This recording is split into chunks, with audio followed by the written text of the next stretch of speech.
ಮಂಗಳೂರು ಏರ್ಪೋರ್ಟಿಗೆ ಬಂದಿದ್ದಾರೆ. ವಿಜಯ್ ಅವರನ್ನು ನೋಡಲಿಕ್ಕೆ ಅಭಿಮಾನಿಗಳು ಮುಗಿಬಿದ್ದಿದ್ದಾರೆ. ಮೊದಲೇ ಜನಪ್ರಿಯ ನಟ, ಈಗ ಒಂದು ರಾಜ್ಯದ ಮುಖ್ಯಮಂತ್ರಿ. ಸಾಮಾನ್ಯ ಸಂಗತಿನ. ಹೀಗಾಗಿ ಅವರು ನೋಡಲಿಕ್ಕೆ ಕಿಕ್ಕಿರಿದು ಜನಸಾಗರ ನೆರೆದಿದೆ ಅಂತೆ.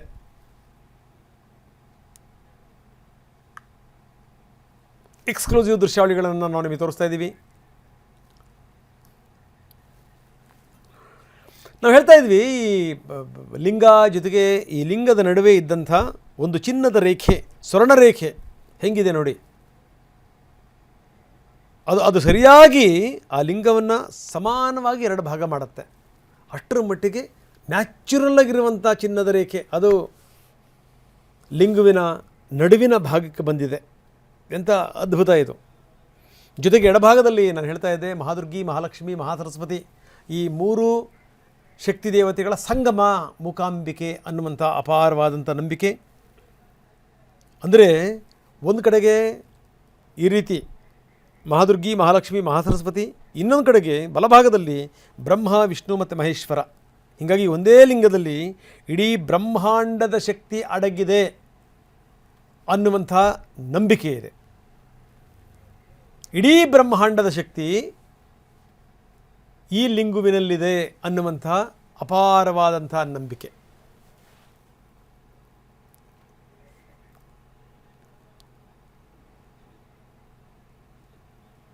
ಸೊ ಇದು ಸಂಗತಿ. ಪೌರಾಣಿಕವಾಗಿ ಹಲವು ಸಂಗತಿಗಳಿವೆ, ಪ್ರಶ್ನೆ ಬೇರೆ. ಕೊಲ್ಲೂರು ಭೇಟಿಗೆ ಕ್ಷಣಗಣನೆ ಆರಂಭ ಆಗಿದೆ. ಇನ್ನು ತ್ರಿಶಕ್ತಿ ಹೊಂದಿದಂಥ ಮಹಾದೇವಿ ಅಂತ ಅಲ್ಲಿನ ಅರ್ಚಕರು ಬಣ್ಣಿಸಿದ್ದಾರೆ.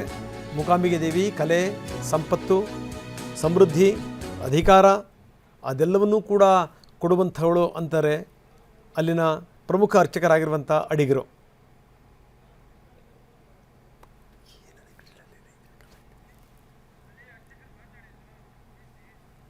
ಬನ್ನಿ ಅಡಿಗರು ಏನು ಹೇಳ್ತಾರೆ ನೋಡೋಣ. ಸಿಎಂ ಆದ ಬಳಿಕ ತಮಿಳುನಾಡಿನ ಸಿಎಂ ಆಗಿರುವಂತಹ ವಿಜಯ್ ಅವರು ಕೊಲ್ಲೂರು ಮೂಕಾಂಬಿಕಾ ದೇವಿಯ ದರ್ಶನ ಪಡೆಯಲಿಕ್ಕೆ ಬರ್ತಾ ಇದ್ದಾರೆ. ಈ ಬಗ್ಗೆ ಮಾತಾಡಲಿಕ್ಕೆ ನಮ್ಮ ಜೊತೆ ಕೊಲ್ಲೂರು ಮೂಕಾಂಬಿಕಾ ಒಂದು ದೇವಾಲಯದ ಪ್ರಧಾನ ಅರ್ಚಕರಾಗಿರುವಂಥ ರಾಮಚಂದ್ರ ಅಡಿಗ ಅವರಿದ್ದಾರೆ. ಅವರನ್ನು ಮಾತನಾಡುವ ಸರ್, ಇವತ್ತು ಯಾವುದಾದ್ರೂ ಹರಕೆಯನ್ನು ಇಟ್ಟುಕೊಂಡು ವಿಜಯ್ ಅವರು ಬರ್ತಾ ಇದ್ದಾರೆ ಅಥವಾ ಯಾವ ರೀತಿ ಇಲ್ಲಿ ಪೂಜೆಗಳೆಲ್ಲ ನಡೆಯುತ್ತೆ, ಅದರ ಬಗ್ಗೆ ಏನಾದ್ರು? ಹರಕೆ ಇಟ್ಟುಕೊಂಡಿದ್ದಾರೆ ಅಂತ ಹೇಳೋದ್ರ ಬಗ್ಗೆ ಮಾಹಿತಿ ಇಲ್ಲ. ಆದರೆ ಹಿಂದಿನ 2 ಮುಖ್ಯಮಂತ್ರಿಗಳು ಬಂದಿದ್ದಾರೆ ಇಲ್ಲಿ. ಹಾಗಾಗಿ ತಮಿಳುನಾಡಿನ ನೂತನ ಮುಖ್ಯಮಂತ್ರಿಗಳಾಗಿ ಪದವಿ ಸ್ವೀಕಾರ ಮಾಡಿದ್ರಿಂದ ಅಮ್ಮನವರ ದರ್ಶನಕ್ಕೆ ಬರ್ತಾ ಇರುವುದಂತೇಳಿ ಇಲ್ಲಿ ಮಾಹಿತಿ ಬಂದಿದೆ. ವಿಶೇಷವಾದಂಥ ಪೂಜೆಯನ್ನು ಅವರು ತಿಳಿಸಲಿಲ್ಲ.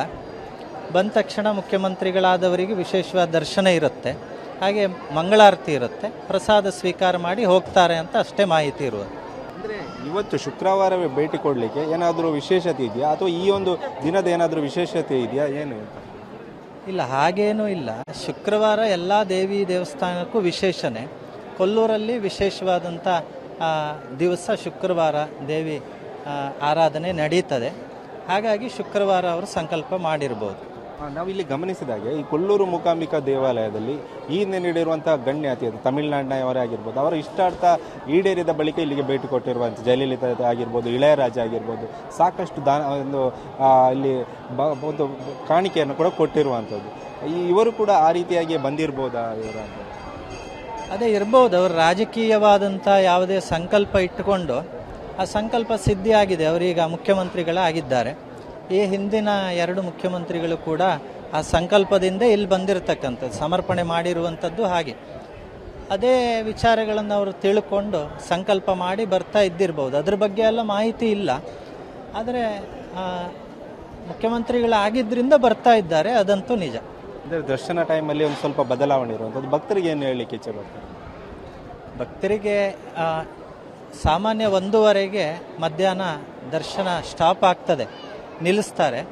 ಆದರೆ ಅವರು ಬಂದಾಗ ಸ್ವಲ್ಪ ಭಕ್ತರಿಗೆ ದರ್ಶನದ ಸೌಲಭ್ಯ ನಿಲ್ಲಿಸ್ತಾ ಇರುವುದರಿಂದ 2:30ವರೆಗೆ ಹೆಚ್ಚುವರಿ ದರ್ಶನದ ವಿಶೇಷತೆಯನ್ನು ಮ್ಯಾನೇಜ್ಮೆಂಟ್ ಅವರು ವಿಶೇಷವಾಗಿ ವ್ಯವಸ್ಥೆ ಮಾಡಿದ್ದಾರೆ. ಆನಂತರ 2:30ಯಿಂದ 3:30ವರೆಗೆ ಅವರು ಹೋಗುವಲ್ಲವರೆಗೆ ದರ್ಶನದ ನಿರ್ಬಂಧ ಇರುತ್ತದೆ. ಅಲ್ಲಿವರೆಗೆ ಭಕ್ತಾದಿಗಳು ಸಹಕರಿಸಬೇಕು. ಯಾಕಂದರೆ ಸಂಜೆ ಎಲ್ಲ ಆದರೆ ಪೂಜೆ ಸಮಯ ಆಗಿರ್ತಿತ್ತು, ತುಂಬ ತೊಂದರೆ ಆಗ್ತಿತ್ತು. ಈ ಮಧ್ಯಾಹ್ನದ ಸಮಯ ಆಗಿರುವುದರಿಂದ ಅದು ಪೂಜೆ ನಡೀತಾ ಇರುವ ಸಮಯ ಅಲ್ಲ, ಮತ್ತು ಸ್ವಲ್ಪ ಭಕ್ತಾದಿಗಳು ಕಡಿಮೆ ಇರುವಂಥ ಸಮಯ ಅದು 3ರಿಂದ 5ರವರೆಗೆ. ಹಾಗಾಗಿ ಭಕ್ತಾದಿಗಳು ಬೆಳಿಗ್ಗೆನೇ ಅನೌನ್ಸ್ ಮಾಡಿದ್ದಾರೆ ಮ್ಯಾನೇಜ್ಮೆಂಟ್ ಅವರು, ಸ್ವಲ್ಪ ಸಹಕರಿಸಬೇಕಂತೇಳಿ ದೇವಸ್ಥಾನದ ಪರವಾಗಿ ಕೇಳ್ಕೊಳ್ತಾರೆ. ಇದಿಷ್ಟು ಕೊಲ್ಲೂರು ಮೂಕಾಂಬಿಕಾ ದೇವಾಲಯದ ಪ್ರಧಾನ ಅರ್ಚಕರಾಗಿರುವಂಥ ರಾಮಚಂದ್ರ ಅಡಿಗಾರ್ ಅವರ ಮಾತಾಗಿರುವಂಥದ್ದು. ಕ್ಯಾಮ್ರಾಮನ್ ರಾಮ್ ಜೊತೆ ಪ್ರಜ್ವಲ್ ಅಮೀನ್, TV9 ಉಡುಪಿ.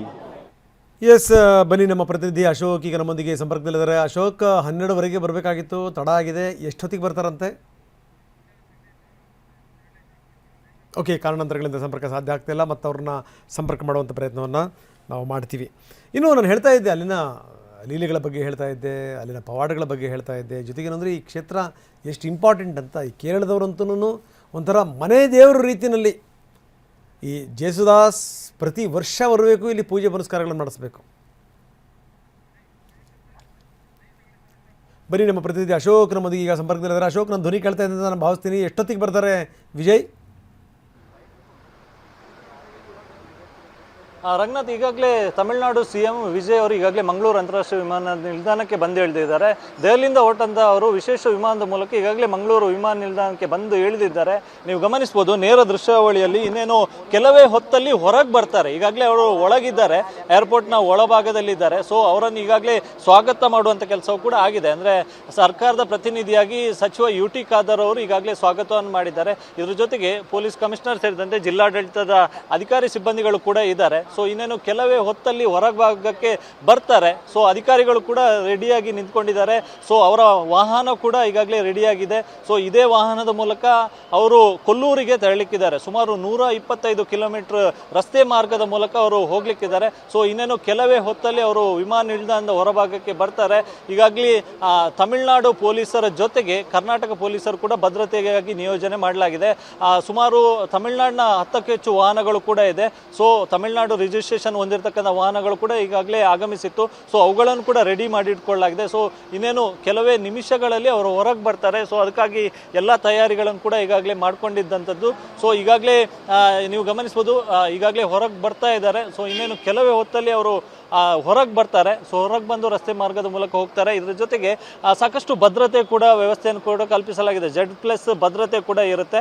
ಸೊ ದಾರಿಯುದ್ದಕ್ಕೂ ಕೂಡ ಅಂದರೆ ಎಸ್ಕಾಟ್ ಹೋಗುವಂಥ, ಅಂದರೆ ಕಾನ್ವೆ ಹೋಗುವಂಥ ಏನು ಸ್ಥಳದುದ್ದಕ್ಕೂ ಕೂಡ ಈಗಾಗಲೇ ಪೊಲೀಸರನ್ನು ಕೂಡ ನಿಯೋಜನೆ ಮಾಡಲಾಗಿದೆ. ಇಲ್ಲಿಂದ ಉಡುಪಿ ಜಿಲ್ಲೆಯ ಕೊಲ್ಲೂರುವರೆಗೂ ಕೂಡ ದಾರಿಯುದ್ದಕ್ಕೂ ಕೂಡ ಈಗಾಗಲೇ ಪೊಲೀಸರನ್ನು ನಿಯೋಜನೆ ಮಾಡಲಾಗಿದೆ.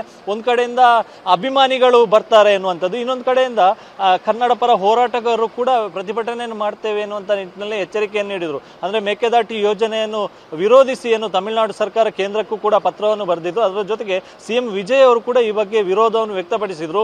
ಈ ಹಿನ್ನೆಲೆಯಲ್ಲಿ ಕರ್ನಾಟಕ ರಕ್ಷಣಾ ವೇದಿಕೆಯ ಪ್ರವೀಣ್ ಶೆಟ್ಟಿ ಬಂದಿಂದಲೂ ಕೂಡ CM ವಿಜಯ್ ಅವರಿಗೆ ಕಪ್ಪು ಬಾವುಟವನ್ನು ಪ್ರದರ್ಶನ ಮಾಡ್ತೇವೆ ಎನ್ನುವಂಥ ನಿಟ್ಟಿನಲ್ಲಿ ಎಚ್ಚರಿಕೆಯನ್ನು ನೀಡಿದರು. ಸೊ ಈ ಹಿನ್ನೆಲೆಯಲ್ಲಿ ಯಾವುದೇ ರೀತಿಯಾದ ಘಟನೆಗಳು ಆಗಬಾರ್ದು ಎನ್ನುವಂಥ ನಿಟ್ಟಿನಲ್ಲಿ ಈಗಾಗಲೇ ಪೊಲೀಸರು ಎಲ್ಲ ರೀತಿಯಾದ ತಯಾರಿಯನ್ನು ಕೂಡ ಮಾಡಿಕೊಂಡಿದ್ರು. ಸೊ ತಮಿಳುನಾಡು ಪೊಲೀಸರು ಕೂಡ ಈ ಒಂದು ಭದ್ರತೆ ಉಸ್ತುವಾರಿಯನ್ನು ಕೂಡ ತೆಗೆದುಕೊಂಡಿದ್ರು. ಇದರ ಜೊತೆಗೆ ಮಂಗಳೂರು ಪೊಲೀಸ್ ಕಮಿಷನರ್ ಅವ್ರ ಜೊತೆ ಕೂಡ ನಿನ್ನೆ ಸಭೆಯನ್ನು ನಡೆಸಿ ಯಾವ ರೀತಿಯಾದ ಭದ್ರತೆಯನ್ನು ಕೈಗೊಳ್ಳಬೇಕು ಎನ್ನುವಂಥ ನಿಟ್ಟಿನಲ್ಲಿ ಚರ್ಚೆಯನ್ನು ಕೂಡ ಮಾಡಿದ್ರು. ಆ ಹಿನ್ನೆಲೆಯಲ್ಲಿ ಎಲ್ಲ ರೀತಿಯಾದ ಭದ್ರತೆ ವ್ಯವಸ್ಥೆಯನ್ನು ಕೂಡ ಮಾಡಿಕೊಳ್ಳಲಾಗಿದೆ. ಇದರ ಜೊತೆಗೆ ಒಂದಿಷ್ಟು ಅಭಿಮಾನಿಗಳು ಕೂಡ ಬಂದು ಸೇರಿದ್ದಾರೆ. ಸೊ ಅವರು ಈ ಭಾಗಕ್ಕೆ ಬರದಂತೆ ಬ್ಯಾರಿಕೇಡ್ಗಳನ್ನು ಹಾಕಿ ಅವರನ್ನು ತಡೆಯುವಂಥ ಕೆಲಸವನ್ನು ಕೂಡ ಪೊಲೀಸರು ಮಾಡಿರ್ತಕ್ಕಂಥದ್ದು. ಸೊ ನಿಗದಿಯಂತೆ 12ವರೆಗೆ ಬರಬೇಕಾಗಿತ್ತು, ಆದರೆ ಸುಮಾರು 1 ಗಂಟೆ ತಡವಾಗಿ ವಿಜಯ್ ಅವರು ಆಗಮಿಸಿರುವಂಥದ್ದು. ಹೀಗಾಗಿ 3 ಗಂಟೆ ಸುಮಾರಿಗೆ ಕೊಲ್ಲೂರು ಮೂಕಾಂಬಿಕಾ ದೇವಸ್ಥಾನಕ್ಕೆ ತೆರಳಬೇಕಾಗಿತ್ತು. ಆದರೆ ಸಮಯದಲ್ಲಿ ಬದಲಾವಣೆ ಆಗಿದೆ.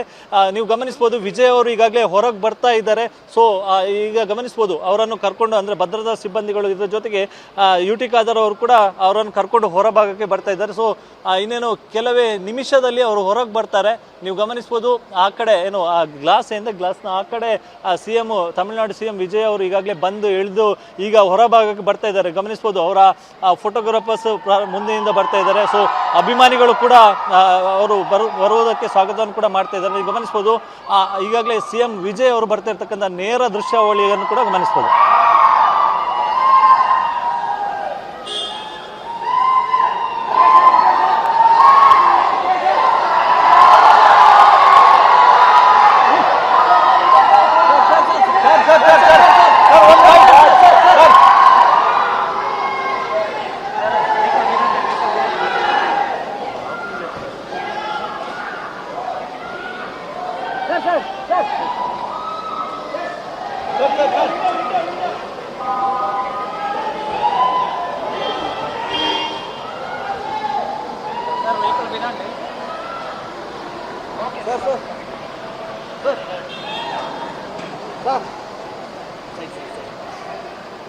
ಮಂಗಳೂರು ಏರ್ಪೋರ್ಟ್ನಿಂದ ನೇರ ದೃಶ್ಯಾವಳಿಗಳನ್ನು ನಾವು ನಿಮಗೆ ತೋರಿಸ್ತಾ ಇದ್ದೀವಿ. ತಮಿಳುನಾಡಿನ ಮುಖ್ಯಮಂತ್ರಿ ವಿಜಯ್ ಈಗ ಏರ್ಪೋರ್ಟ್ನಿಂದ ಹೊರಗಡೆ ಬಂದಿರುವಂಥದ್ದು. ಅಪಾರ ಪ್ರಮಾಣದಲ್ಲಿರುವಂಥ ಅಭಿಮಾನಿಗಳು ನೋಡಿ. ಇದು ಸಾಮಾನ್ಯವಾಗಿ ಮಂಗಳೂರಿನಲ್ಲಿ ಸಿನಿಮಾ ಹುಚ್ಚು ಇತ್ತೀಚಿನ ದಿನಗಳಲ್ಲಿ ಜಾಸ್ತಿ ಆಗಿದೆ, ಪ್ರಶ್ನೆ ಬೇರೆ.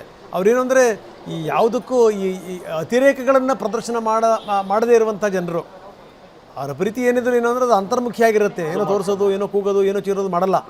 ಇತ್ತೀಚಿನ ದಿನಗಳಲ್ಲಿ ಜನ್ರೇಷನ್ ಚೇಂಜ್ ಆದಮೇಲೆ ಸ್ವಲ್ಪ ಬದಲಾವಣೆಗಳಾಗಿದೆ. ಅದರಲ್ಲೂ ವಿಜಯ್ ಅವ್ರನ್ನ ನೋಡಲಿಕ್ಕೆ ಅಭಿಮಾನಿ ಬಳಗ ದೊಡ್ಡ ಪ್ರಮಾಣದಲ್ಲಿ ಬಂದಿದೆ. ರಾಜ್ಯದ ಪರವಾಗಿ ಯು ಟಿ ಖಾದರ್ ಅವ್ರನ್ನ ಬರಮಾಡಿಕೊಂಡ್ರು. ಇಲ್ಲಿಂದ ಮಂಗಳೂರು ಏರ್ಪೋರ್ಟ್ನಿಂದ ನೇರವಾಗಿ ಅವರು ಕೊಲ್ಲೂರಿಗೆ ಹೋಗ್ತಾರೆ.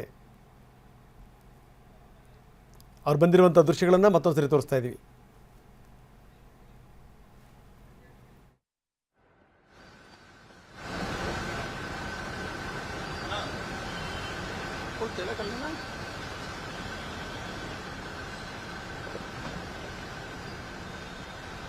ದಳಪತಿ ವಿಜಯ್ ನೋಡಲಿಕ್ಕೆ ಬಂದಂಥ ಅಭಿಮಾನಿ ಬಳಗ.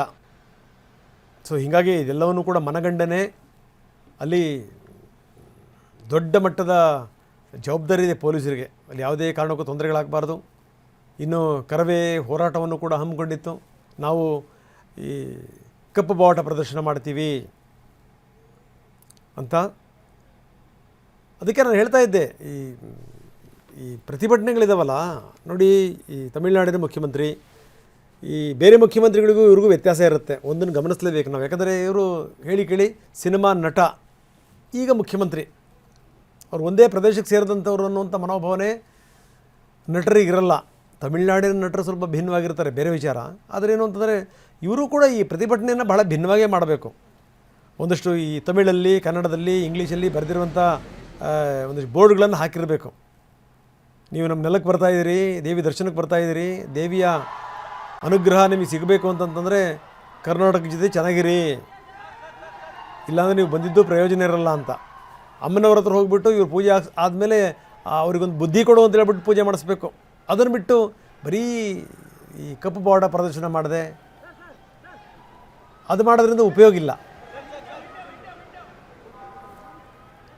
ನಾವು ತೋರಿಸ್ತಾ ಇದ್ದೀವಿ, ಕೊಲ್ಲೂರಿಗೆ ಹೊರಟಿದ್ದಾರೆ CM ವಿಜಯ್. ಹಿಂದಿನಿಂದಲೂ ಕೂಡ ತಮಿಳುನಾಡಿನ ರಾಜಕಾರಣಿಗಳ ಬಳಗ ದೊಡ್ಡ ಮಟ್ಟದಲ್ಲಿ ಬಂದಿದೆ. MGR ಕೂಡ ಹಲವು ಬಾರಿ ಬಂದಿದ್ದಾರೆ. ಒಂದು ಸರಿ ಚುನಾವಣೆ ಗೆದ್ದಂಥ ಹೊಸದರಲ್ಲಿ, ಅದಾದಮೇಲೆ ಆರೋಗ್ಯ ಕೈ ಕೊಟ್ಟು ಆಸ್ಪತ್ರೆಯಲ್ಲಿ ನರಳಿ ಮತ್ತೆ ಎದ್ದು ಬಂದಂಥ ಸಂದರ್ಭದಲ್ಲಿ ಬಂದು ಅಮ್ಮನವರ ದರ್ಶನ ಪಡೆದಿದ್ದಾರೆ. ಅದೇ ರೀತಿ ಜಯಲಲಿತಾ ಭಾಳ ದೊಡ್ಡ ಭಕ್ತೆ. ಕೊಲ್ಲೂರು ಮೂಕಾಂಬಿಕೆಯ ದರ್ಶನಕ್ಕೆ ಬಹಳಷ್ಟು ಸರಿ ಬಂದಿದ್ದಾರೆ. ಬಂದು ಚಂಡಿಕಾಯಾಗವನ್ನು ಕೂಡ ಮಾಡಿಸಿದ್ದಾರೆ. ಯಾಕಂದರೆ ಈ ಪ್ರದೇಶ ಹಂಗಿದೆ. ಒಂದು ಸರಿ ಈ ಕೊಲ್ಲೂರಿಗೆ ಹೋಗಿ ಬಂದರೆ ಪದೇ ಪದೇ ನೀವು ಹೋಗಬೇಕು ಹಂಗನ್ಸುತ್ತೆ. ಅದೇನು ವೈಬ್ರೇಷನ್ನು ಅದು ಗೊತ್ತಿಲ್ಲ. ಅದು ಅಷ್ಟೊಂದು ಶಕ್ತಿ ಇದೆ, ನೋ ಡೌಟ್.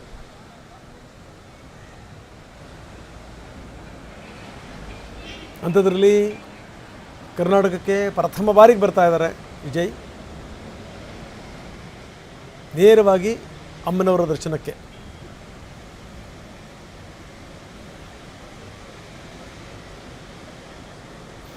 ಎರಡಾ ಸಂಗತಿಗಳು ನಾನು ಹೇಳ್ತಾ ಇದ್ದೆ.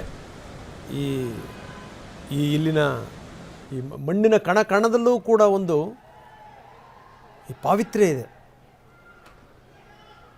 No doubt. ಅದರಲ್ಲೂ ಇಲ್ಲಿ ಸ್ವಯಂಭೂ ಲಿಂಗ ಇರುವಂಥದ್ದು ಇದೆಯಲ್ಲ, ಅದ್ರ ಬಗ್ಗೆ ನೋಡಿ. ಪೊಲೀಸರು ಕೂಡ ಅವರು ನೋಡಿ ಭಾಳ ಖುಷಿ ಪಡ್ತಾ ಇದ್ದಾರೆ. ಅದರಲ್ಲೂ ಲೇಡಿ ಪೊಲೀಸ್ ಇವ್ರೇನೋ ಖುಷಿ ಇವ್ರು ನೋಡಿದಾಗ. ನಾನು ಹೇಳ್ತಾ ಇದ್ದೆ, ಈ ಸ್ವಯಂಭೂಲಿಂಗದ ಬಗ್ಗೆ ಹೇಳ್ತಾ ಇದ್ದೆ. ಇದು ಯಾರೇ ಕೆತ್ತಿದ್ದಲ್ಲ, ಇದು ಸ್ವಯಂಭೂಲಿಂಗ. ಇದು ಪ್ರಕೃತಿಯಲ್ಲೇ ಮೂಡಿ ಬಂದಿರುವಂಥ ಲಿಂಗ. ಇದು ಇಲ್ಲಿ ಈ 3 ಶಕ್ತಿ ದೇವತೆಗಳು ಮತ್ತು ಬ್ರಹ್ಮ, ವಿಷ್ಣು, ಮಹೇಶ್ವರ ಅವರಿದ್ದಾರೆ. ಆ ಶಕ್ತಿ ಇದೆ ಅಂತ ಭಾವಿಸಲಾಗುತ್ತೆ. ಎಡಭಾಗದಲ್ಲಿ ಮಹಾದುರ್ಗಿ, ಮಹಾಲಕ್ಷ್ಮಿ, ಮಹಾಸರಸ್ವತಿ 3 ಜನ ತಾಯಂದರು ಇದರಲ್ಲಿದ್ದಾರೆ. ಅವರ ಶಕ್ತಿ ಇದೆ ಅಂತ. ಇನ್ನು ಬಲಭಾಗದಲ್ಲಿ ಬ್ರಹ್ಮ ವಿಷ್ಣು ಮಹೇಶ್ವರ. ಹೀಗಾಗಿಯೇ ಇಡೀ ಬ್ರಹ್ಮಾಂಡದ ಶಕ್ತಿ ಈ ಲಿಂಗುವಿನಲ್ಲಿದೆ ಅನ್ನುವಂಥ ಅಪಾರವಾದಂಥ ನಂಬಿಕೆ ಇದೆ. ಜೊತೆಗೆ ಈ ಪೌರಾಣಿಕವಾಗಿ ಕೂಡ ಹಲವಾರು ಕಥೆಗಳಿವೆ. ಈ ಗರುಡ ತಪಸ್ಸು ಮಾಡಿದ್ದು, ಯಾಕಂದರೆ ಅದು ಹಿಂದೆಲ್ಲ ನಾವು ಕೇಳಿದ್ದೀವಿ. ಈ ಕಶ್ಯಪ ಮುನಿ ಮತ್ತು ವಿನತೆಯ ಮಗ ಗರುಡ. ಸೊ ಈ ಸರ್ಪಗಳೆಲ್ಲರೂ ಕೂಡ ಈ ಕದ್ರು ತನ್ನ ಮಕ್ಕಳ ಜೊತೆಗೆ ಈಕೆಯನ್ನು ಸೇವೆಗೆ ಇಟ್ಕೊಂಡ್ಬಿಟ್ಟಿರ್ತಾಳೆ ವಿನತಿಯನ್ನು. ಆ ವಿನತಿಯನ್ನು ಬಿಡಿಸ್ಬೇಕು ಅಂತಂದರೆ ಇವ್ರು ಕೇಳೋದೇನು ಅಂತಂದರೆ, ಸ್ವರ್ಗದಿಂದ ನಮಗೆ ಈ ಅಮೃತವನ್ನು ತಂದುಕೊಡಿ ಅಂತ ಹೋಗ್ತಾನೆ ಗರುಡ ಹೋಗಿ ಅಲ್ಲಿ ಹೋರಾಟ ಮಾಡಿ ಅಲ್ಲಿಂದ ಅಮೃತವನ್ನು ಎತ್ಕೊಂಡ್ಬರ್ತಾನೆ. ಎದುರುಗಡೆ ಬಂದಂಥ ಇಂದ್ರನನ್ನು ಕೂಡ ಅವನು ಎದುರಿಸ್ತಾನೆ. ಅದಾದಮೇಲೆ ಇಬ್ಬರ ನಡುವೆ ಒಪ್ಪಂದ ಆಗುತ್ತೆ, ನೀನು ಆ ಕಳಶವನ್ನು ಇಟ್ಟಂಗೆ ಮಾಡು, ಅಲ್ಲಿಂದ ನಾನು ಎತ್ಕೊಂಡ್ಬರ್ತೀನಿ ಅಂತ. ಇದು ಅದಕ್ಕೂ ಈ ಪ್ರದೇಶಕ್ಕೂ ಸಂಬಂಧ ಇದೆ ಅನ್ನುವಂಥದ್ದು. ಇಲ್ಲಿನ ಸೌಪರ್ಣಿಕಾ ನದಿ ಇದೆಯಲ್ಲ, ಆ ಸೌಪರ್ಣಿಕಾ ನದಿಗೂ ಈ ಗರುಡನ ತಪಸ್ಸಿಗೂ ಕೂಡ ಸಂಬಂಧ ಇದೆ ಅಂತ ಪುರಾಣಗಳು ಹೇಳ್ತವೆ.